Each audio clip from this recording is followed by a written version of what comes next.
They called me stupid for walking into court alone, representing myself in my own divorce case to face off against Hollister, the most dangerous divorce lawyer in Detroit. My husband laughed loudly. He said, "My wife is too poor to hire a lawyer." Everyone agreed. Even Judge Thompson looked at me for exactly 1 second, and that look was easy to read. A powerless woman, no lawyer, about to be crushed by the monster in the courtroom, Hollister. I stood up and began to speak. Right after my first sentence, the entire courtroom fell silent. Even the judge stood upright, mouth wide open in shock. But before I tell you my full story, please hit the like button and comment below the city you're living in. I'll start right now. My name is Gianna Baskin. That morning in Detroit was as cold as shattered glass, the wind lashing my face as I stepped out of the old sedan in front of the Wayne County Courthouse. I clutched a file nearly 3 inches thick, something everyone here assumed was just a stack of random papers belonging to a 34-year-old housewife. My husband, Christian, founder of the hedge fund Weather Fund, leaned against the metal railing, arms crossed, wearing that familiar half-smile he always used to remind me I stood a rung beneath him. "She can't afford a lawyer," he declared loud enough for those nearby to hear. "She's representing herself." A few people chuckled. Hollister, Detroit's top divorce lawyer, known for his cold precision and his undefeated record in tough cases, adjusted his silver gray tie and tilted his head at me as though I had walked into the wrong courthouse. "If you need free legal aid," he said with a smile, "Detroit has a few charities, though I doubt even they could help you." I simply took a deep breath. I was used to being underestimated. They looked at me and saw a housewife with no grasp of the law, a woman who worked part-time at an animal shelter, a docile wife they believed could be crushed in a single hearing. Behind me, Serenity, my husband's mistress, took advantage of the moment before the judge entered to lean down, fix her makeup, and snap a perfectly angled selfie, trying to catch the best light. She posted it straight to her Instagram story, waiting for his victory. She had no idea that within just a few dozen minutes, his would be the most defeated face in the courtroom. As I sat down at the defendant's table, Judge Thompson looked at me for exactly 1 second, and his expression was easy to read. A powerless woman, no lawyer, about to be destroyed by Hollister. He turned and asked, "Mrs. Gianna, you're representing yourself?" I stood up, placed my hand on the file I had spent months preparing, and said simply, "Yes, Your Honor." Christian laughed. Serenity lowered her head to her phone, probably trying to record something for TikTok. Hollister folded his arms, the calm look of someone who thought he was about to win far too easily. But as I opened the file and laid out each document, each one precisely organized without a millimeter out of place, the atmosphere in the room began to shift. I took a deep breath before looking directly at Judge Thompson, my hand resting gently on the corner of the file, and began speaking in a low, steady voice. "Before I present the main parts of the case, I want to begin with a story about my mother." Christian curled his lips slightly, unsure of where I was going. Hollister, used to opening strategies built on sharp arguments or direct evidence, frowned, visibly annoyed by what seemed to him like an emotional detour. But I looked at them both and continued, slower and clearer. My mother was Allison Baskin, the legendary civil and divorce attorney of the state of Michigan. She won over 100 of the largest divorce cases this court system has ever seen. The moment the words left my mouth, Judge Thompson jolted upright. He shifted in his seat, set his pen down, as if he had just heard a name he never expected to echo in this room. "Baskin," he repeated, leaning forward slightly. "You mean Allison Baskin? Mrs. Baskin who used to argue in this district's Supreme Court?" I only nodded. A small nod, but enough to change the air. A few spectators turned to one another. Serenity, who had been silently scrolling Instagram, suddenly looked up, eyes wide in surprise. Christian blinked repeatedly, as though that name had just dropped a piece of forgotten memory right in front of him, something I had never mentioned. "And Hollister?" His face froze. Even as the best divorce lawyer in Detroit, he knew exactly who Allison Baskin was. In legal circles, that name wasn't just a reputation. It was a force, an era. Some of the strategies Hollister used today were first pioneered by her. I let them sit with that for a few seconds. Then I continued, my voice unwavering. My mother brought home law books, case files, court rulings nearly every night. She analyzed every tiny detail, from financial fraud behavior to psychological tactics used in court. I grew up surrounded by those files. I read them all, before I turned 12. I looked down at my hand, gripping the edge of a document as if I were touching a distant memory of a family long gone. When my mother passed away, there were still 7 boxes of files from her past victories in our home. I went through every interrogation video, every transcript, every handwritten note in red ink. I didn't just read legal theory, I read how she fought. The courtroom was so silent, I could hear the typing from a court clerk in the corner. Finally, I raised my head and looked directly at Hollister, whose face was nearly expressionless. And that, I said, is why I don't have legal representation today. I exhaled lightly and delivered the line I knew would strike the deepest chord. Because the best lawyer I've ever known trained me from the time I was a child. I knew that moment was the pivot point to lead them into the most crucial part, what I had done in the 9 months leading up to the divorce. I want to explain, I continued, my voice steady and even, why I stand here today with a file detailed down to the minute. I opened the first page of the file, gently turned it toward Judge Thompson so he could see the timeline running dozens of lines long. It all began 9 months ago. Christian swallowed. He knew this wasn't the emotional rambling of a betrayed wife. This was the prelude of someone trained to detect signals.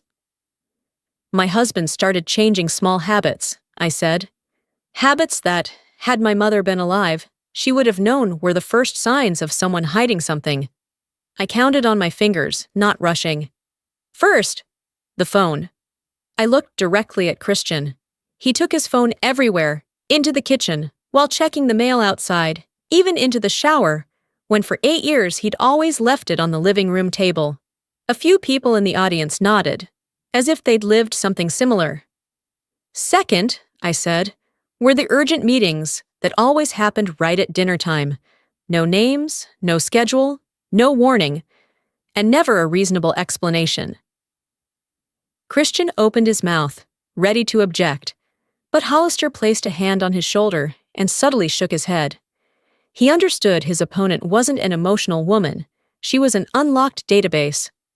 Third, I flipped to another page, was the unfamiliar perfume on his gym shirt, a scent unlike anything ever present in our house during our 9 years together. I didn't need to look at Serenity to know she was shrinking back behind the seats. I didn't get angry, I continued.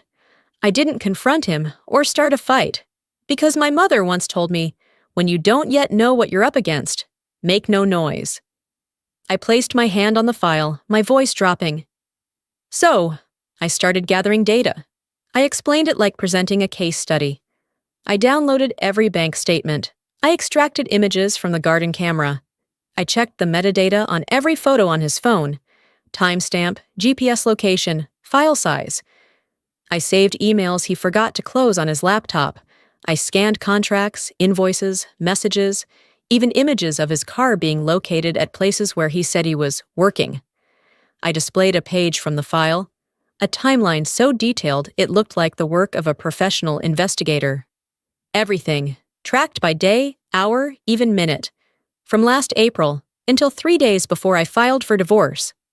Hollister leaned toward Christian, whispering something small. Maybe, for the first time in his career, he had to admit, the woman before him was not the naive housewife they had assumed. I tapped the top of the timeline. And everything I found started with these tiny changes.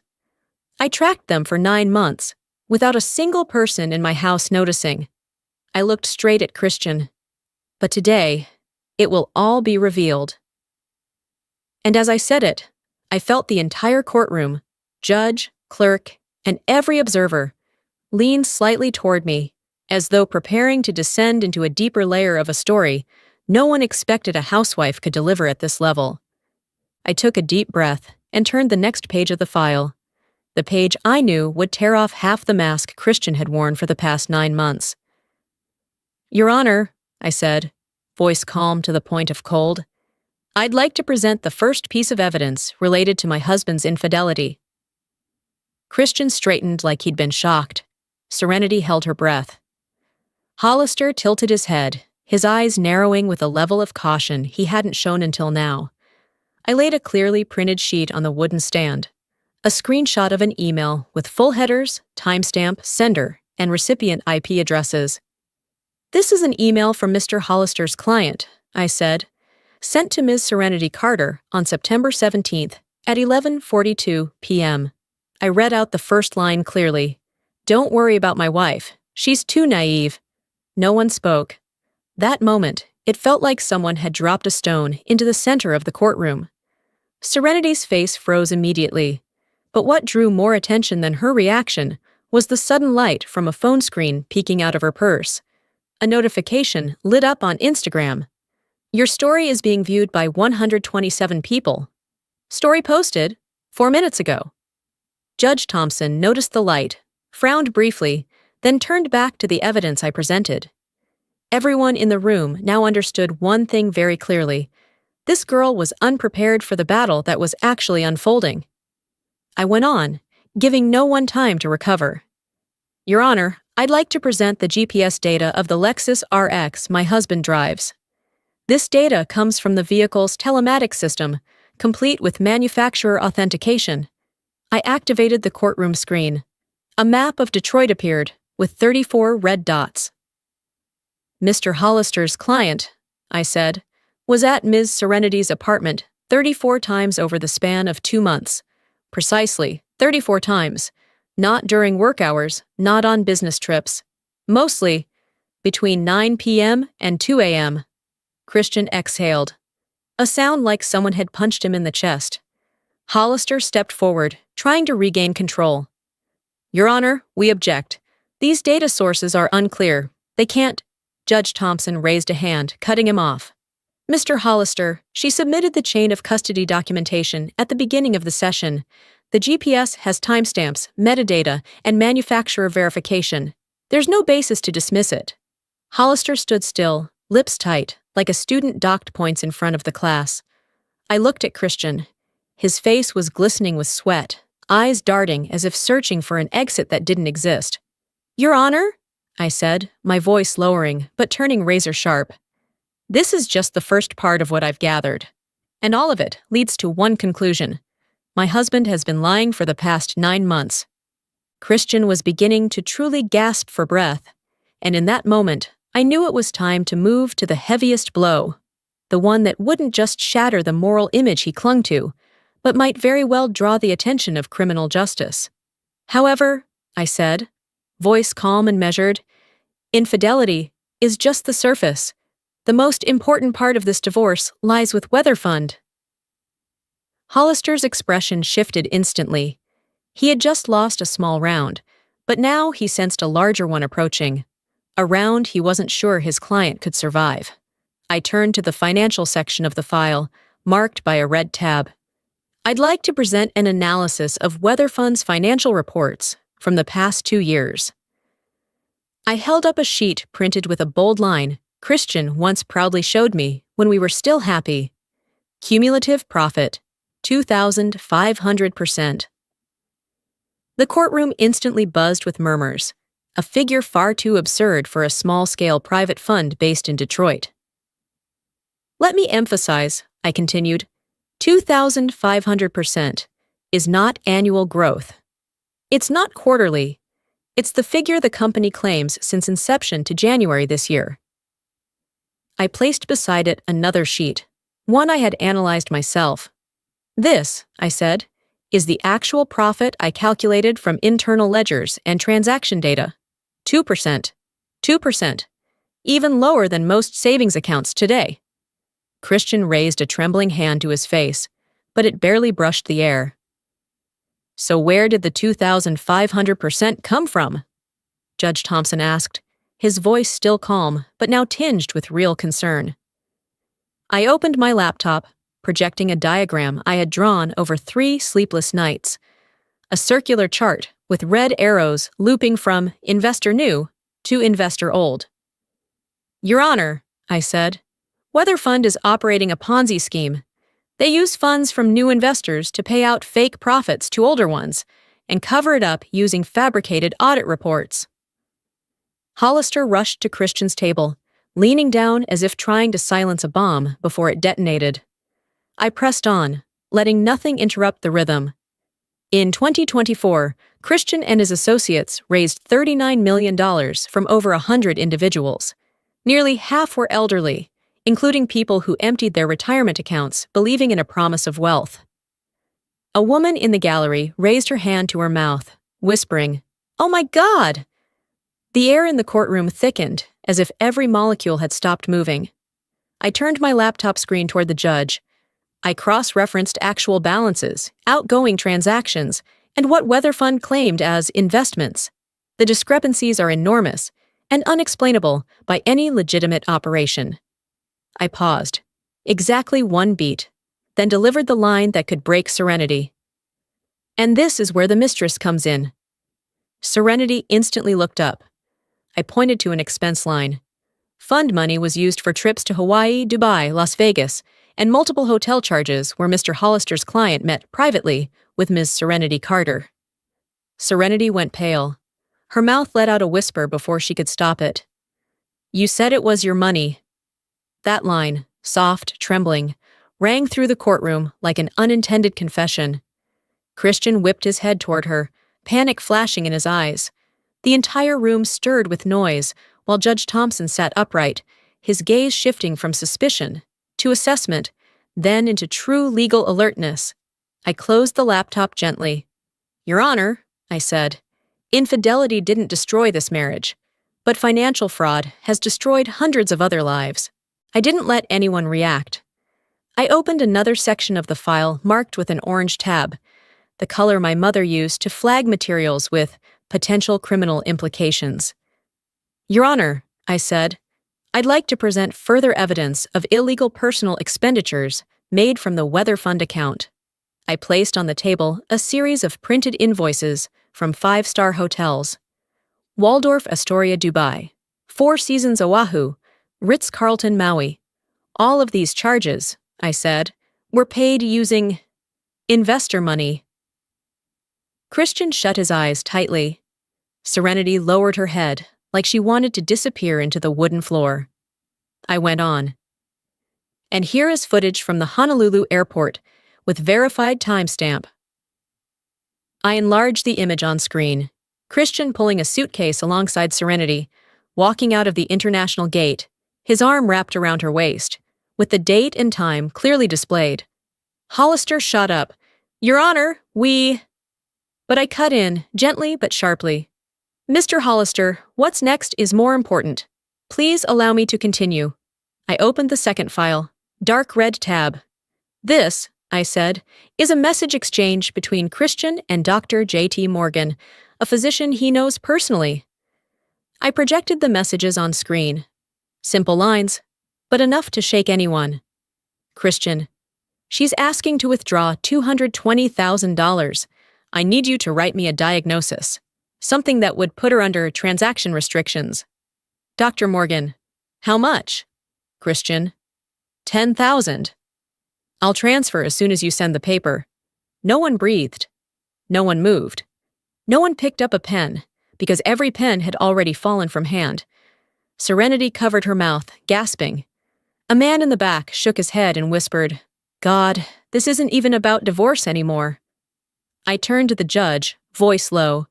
Your Honor, this is no longer just a marital dispute. This is fraud, bribery, and unlawful medical manipulation, targeted at a 62-year-old female investor who was desperate to withdraw her money to pay for her husband's treatment. Judge Thompson's face visibly darkened. He placed both hands on the bench, fingers interlaced, his eyes far more serious now. Mrs. Gianna, he said slowly, the court needs a few minutes to review these documents. But Hollister rose first, his voice trembling, a tone I was certain he had never used in any courtroom in Detroit. Your Honor, I request 10 minutes to confer with my client. In that exact second, for the first time all morning, Hollister, the best divorce lawyer in Detroit, looked like a man being strangled by the very truth his client had tried to bury.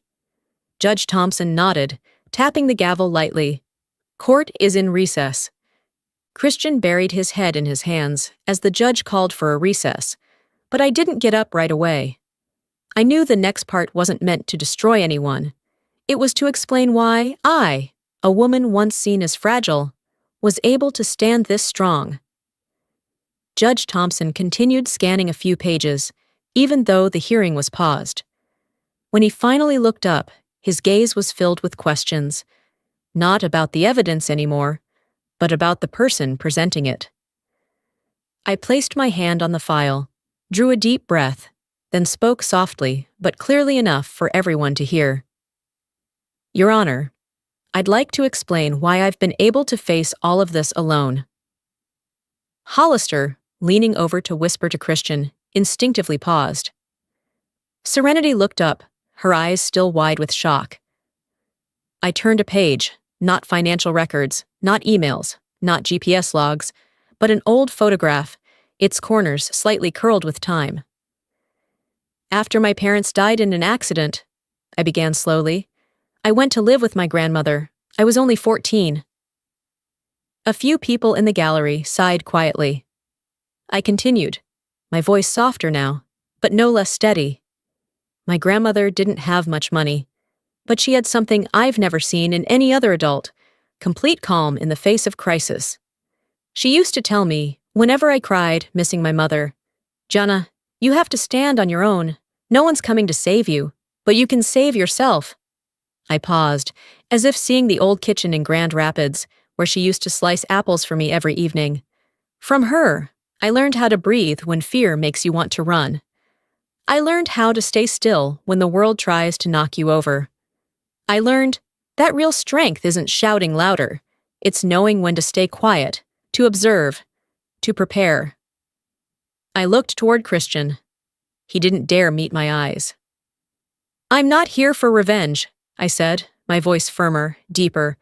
I'm just protecting myself, the way my grandmother taught me to. The courtroom was silent. But this silence was different, not one of tension or unease, but one of respect. Judge Thompson set down his pen, leaning slightly forward. His eyes, for the first time this long morning, no longer saw me as a powerless woman representing herself. He looked at me as an equal, someone who knew exactly what she was doing and why she had to do it. Mrs. Gianna, he said slowly, the court acknowledges that. Judge Thompson acknowledged my words, and in that brief moment, I felt as if my grandmother's presence was standing just behind me, her warm hand on my shoulder, like she always did when I made it through a storm. I gently gripped the edge of the file and introduced the next part, something that might seem small to many, but for me, it was one of the reasons I was still standing today. Your Honor, I said, I'd like to speak about my part-time work at the Detroit Animal Shelter. Christian let out a bitter laugh, the kind that had silenced me for years. Shelter? She's bringing dog poop into court now? He muttered, loud enough for a few to hear. I didn't respond.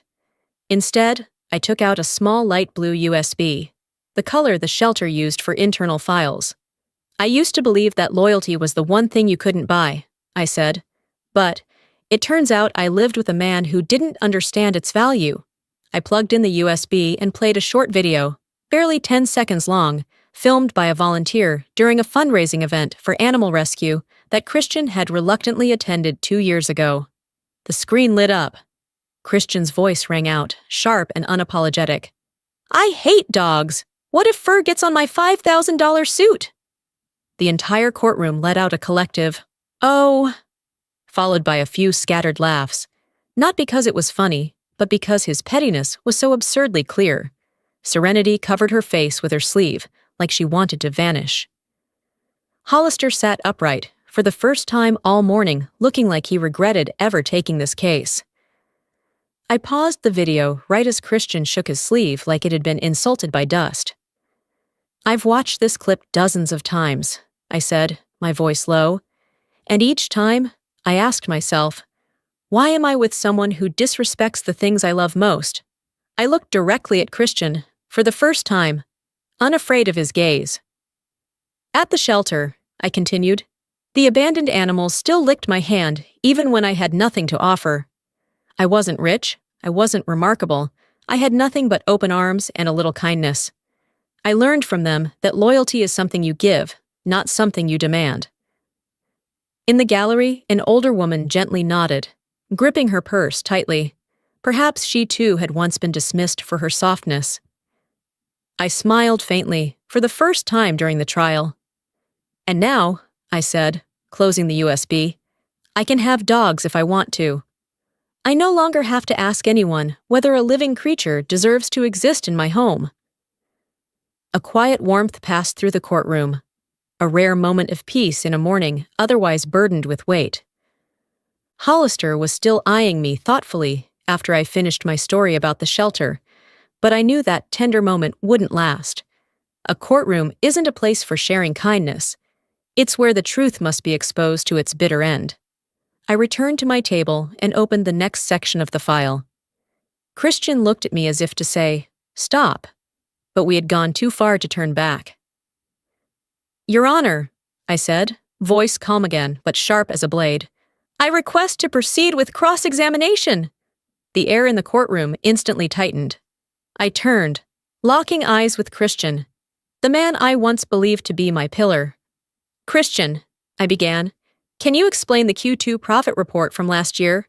Specifically, the return allocation, Tier B item?" Christian swallowed hard. The growth. From the real estate portfolio," he stammered. I shook my head. "Incorrect. That was a fake allocation used to cover up new investor funds." Murmurs rippled through the courtroom. I continued. "Second question. What was the fund's actual total assets as of December 31st? Christian closed his eyes and guessed. "About 18 million? "Wrong," I replied instantly. 3.4 million. The rest was in-transit funds, which, in reality, didn't exist. Someone behind me whispered, "Oh, God." Third question. Can you explain the role of Harper Consulting LLC, the firm you listed as your independent auditor? "Oh, of course," Christian said, trying to regain composure. "They audit—" I cut him off, laying down a sheet of paper. "Harper Consulting is a shell company. The address exists on paper, but has no office, no employees, just a rented mailbox." Christian was speechless. Hollister rubbed his forehead, letting out a long sigh. I paused, looking the judge in the eye, signaling there was still more. "Fourth question," I said. "In this contract," I held up a thick document bearing his signature. "You stated that the fund never used investor money for personal expenses. Do you remember that?" Christian mumbled. I didn't sign that." That line was the moment the entire courtroom stopped breathing. I calmly placed the original document on the table and flipped to the signature page. "This is your signature," I said. "May 12, 2024. Verified by a notary public." Christian looked like he had lost all gravity. Judge Thompson turned to Hollister.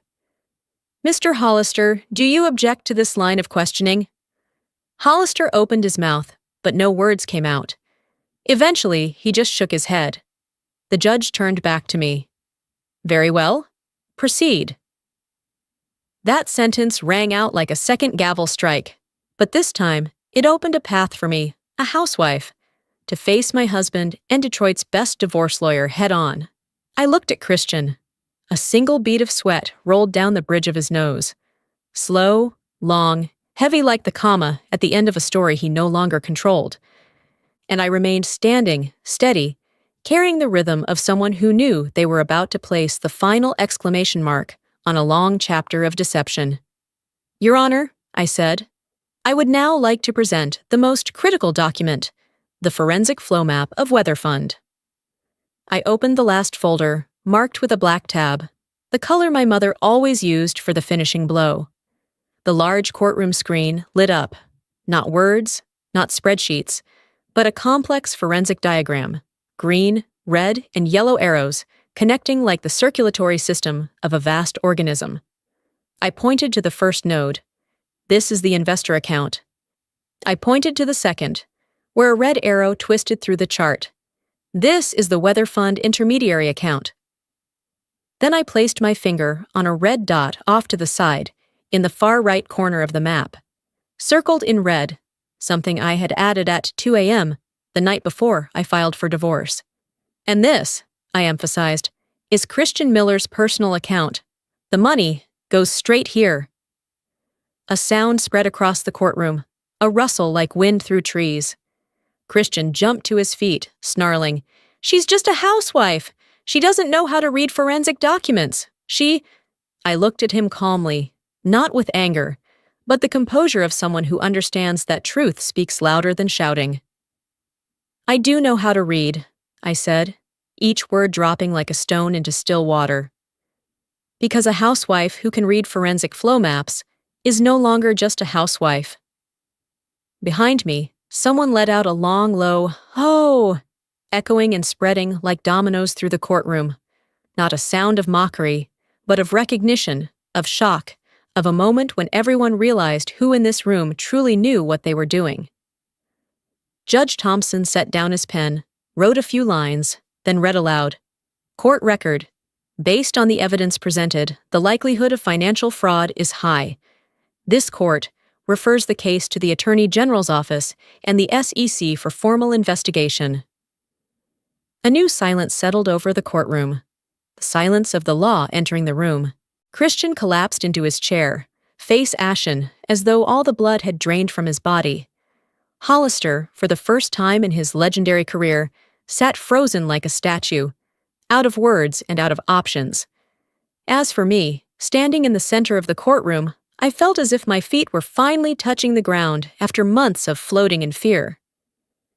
Judge Thompson set down his pen, removed his glasses, and looked at me for a long time, a look I hadn't seen from him all morning. Not pity, not doubt, but complete respect for someone who stood up for the truth. He cleared his throat and read each word clearly.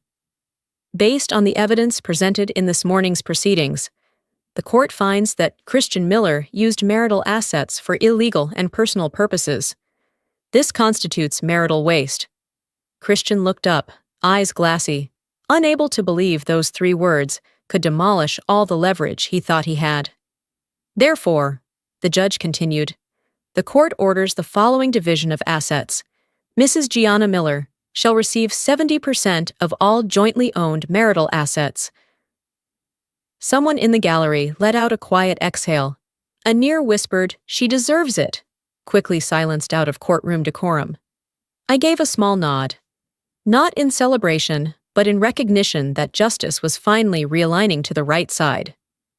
Furthermore, the judge added, tone growing firmer, Mr. Christian Miller shall reimburse all funds spent on his mistress, Serenity Carter, which were drawn from marital finances. The court will require detailed account statements for reconciliation. Christian exhaled sharply, not in anger, but in dread. Hollister placed a hand on his shoulder, trying to steady his client, but even that hand trembled slightly. And for a lawyer like Hollister, trembling meant he understood this case had gone far beyond divorce. The judge flipped to the final page of his notes. Regarding Weather Fund, based on the forensic map, bribery texts, unlawful expenditures, and falsified financial reporting, the court officially refers all materials for criminal investigation to the following agencies.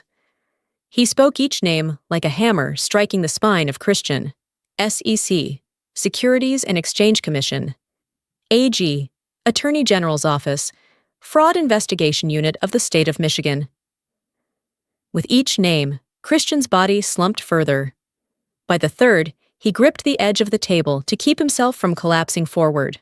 His face had turned pale, his eyes hollowed. His chest heaved like a man trying to breathe in a room with no air. He was no longer a man getting divorced.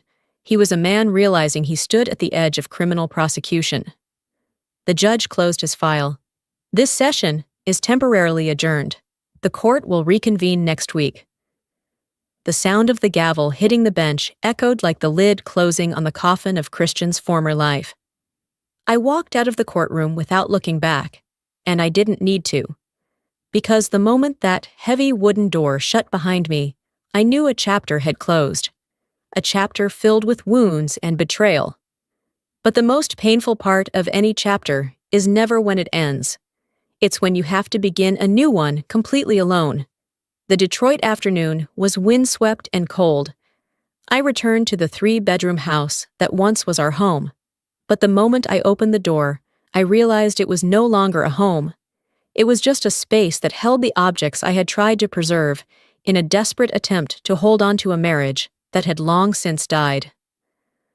I stood in the living room, looking at the wedding photos, the stacks of ceramic mugs he liked, the cold suits still hanging in the closet, then turned away. I didn't need any of it. I didn't need anything that belonged to him. I gathered only 3 things. The wool scarf my mother knitted when I was 10, my grandmother's journal, and a small photo frame of my mother, attorney Allison Baskin, which I had never found the courage to hang on the wall in that house. I placed them into a small box, light enough to cradle in my arms, a lifetime's worth of memories, now compact enough to hold. Then I walked out of that house and closed the door behind me without a second glance. Late-day Detroit glowed in the pale yellow of spring sunlight, a light that made everything look slightly retouched. Brighter, clearer.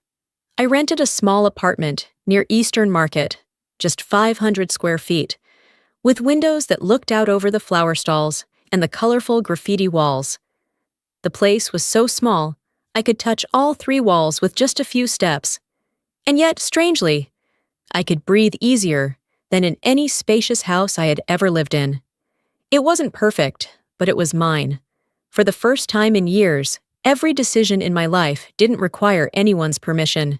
That evening, I went to the Midtown Rescue Shelter to finalize adoption for a retired K-9 who once served a late veteran. The shelter manager placed a hand on its back and said, "This one's so loyal. All it needs is to believe in one person, and it'll believe for life." I knelt and looked into its deep brown eyes, the eyes of a warrior too tired to keep fighting, yet still willing to be loyal one more time. "We both need a fresh start, don't we?" I whispered. It gently licked my hand. A simple gesture, but it felt like someone had just handed me a reason to believe in kindness again. Back at my new apartment, I opened the small box I had carried, and I did something I had never done in my entire marriage. I hung my mother's photo on the wall. The photo of Allison Baskin, hair neatly tied, eyes sharp as steel, but warm as fire, now rested in the heart of the living room. In that tiny, quiet space, the photo seemed brighter than I remembered. I stood there for a long time. I didn't cry. I simply felt something I thought I had lost at 14, the presence of family. I whispered, speaking both to myself and to her. "I'm starting over, this time my way." My new life moved quietly, like early mornings in a misty Detroit. I walked the retired K-9 around Eastern Market every day, taught him to sit, wait, shake paws, then sat by the window, watching the flower stalls open at 6 a.m. I was relearning how to live slowly, something I'd never known during the entire marriage. Then, exactly 3 months after the hearing, just as I was brewing a cup of morning tea, my phone buzzed with a string of notifications. The first alert that caught my eye was from the familiar logo of the SEC, Securities and Exchange Commission. Bold black letters scrolled across the screen like a cold blade. SEC freezes weather fund assets. Directors banned from trading. Preliminary charges, misrepresentation, investor fraud, unlawful fund diversion. Assets frozen. All trades halted. Christian and his partners ordered to compensate defrauded investors. I didn't feel joy. I didn't feel triumph. I just exhaled quietly. This was the nature of truth. It doesn't need us to fight forever. It stands up on its own. 2 days later, I stepped down to buy coffee from my usual market shop, and the Detroit Free Press was front and center, taking up half the front page. Local fund revealed as Ponzi scheme. Founder under criminal investigation. Just beneath the headline was a photo of Christian stepping out of a federal building, hands covering his face, camera flashes lighting up the corner of the street. I stared at the image a bit longer than I expected. The arrogant man who once smirked at me outside the courthouse now looked like a husk emptied from within. An elderly woman at the newsstand shook her head. He lulled the whole city with promises of wealth. Now everyone's awake. I just nodded. No words, none needed. Serenity vanished from social media as if she'd never existed. Just 3 weeks ago, she'd posted gym videos, flaunted a watch Christian had gifted her, captioned "Lucky Girl Era." Now, every one of her accounts read, "This user is no longer available." The internet turned on her mercilessly.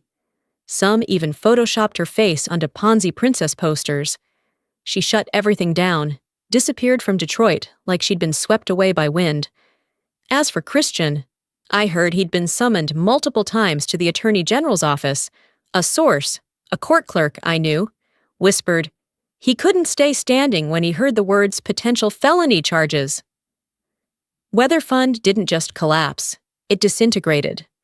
No employees, no office, no website, just dozens of families trying to reclaim what was stolen. That night, I stood by the apartment window, hand resting on my K9's head as he slept peacefully at my feet. The Detroit city lights reflected off the photo of my mother on the wall. I looked down over the city and understood one thing. Justice had finally outrun pain. In the days following the collapse of Weather Fund, my tiny apartment began to feel warmer. Not from the yellow lights I installed or the new rug I laid down, but because I finally felt like I was living somewhere that belonged to me, not the shadow of someone else. One afternoon, as my K9 lay curled on the wooden floor, my phone rang. Unknown number. The voice on the other end was low, raspy, with the edge of someone who had stood in thousands of courtrooms. "Is this Gianna Miller?" I answered quietly. "Yes, it is." She chuckled, the knowing laugh of someone who's seen too much truth in her lifetime. "This is Evelyn Ross. I used to square off against your mother in court. I watched your hearing that day." I froze. She wasn't just any lawyer. She was a Detroit legend, once dubbed the Iron Widow of Family Court by the press. Her voice slowed, each word carefully chosen. "If you ever want to be a paralegal or an investigator, I'll train you. Even the best attorneys in Detroit couldn't have done what you did in that courtroom." I looked at the photo of my mother on the wall. Allison Baskin, eyes sharp as winter wind, warm as March sun. I imagined how much she would have loved hearing that offer. But strangely, my heart didn't lean toward the courtroom anymore, not out of fear, but because I realized what my mother left me wasn't just the law, it was a voice. "Thank you," I said softly, "but I think there's another path I need to take." There was a long pause on the other end. Finally, she said, "All right then, girl, but use that voice well. The world needs women like you." That evening, I opened my laptop, set a small microphone on the kitchen counter, and sat with my K9 lying faithfully at my feet. I hit record. No script, no prep. I told my story, the first in a podcast series about women who were betrayed by powerful husbands, whether politicians, Hollywood stars, or CEOs, and who, with the help of great lawyers like my mother and their own resilience, fought back and won. I wasn't doing it for revenge. I wasn't doing it to flaunt victory. I was doing it to tell the women sitting in the shadows of their pain that they are not alone.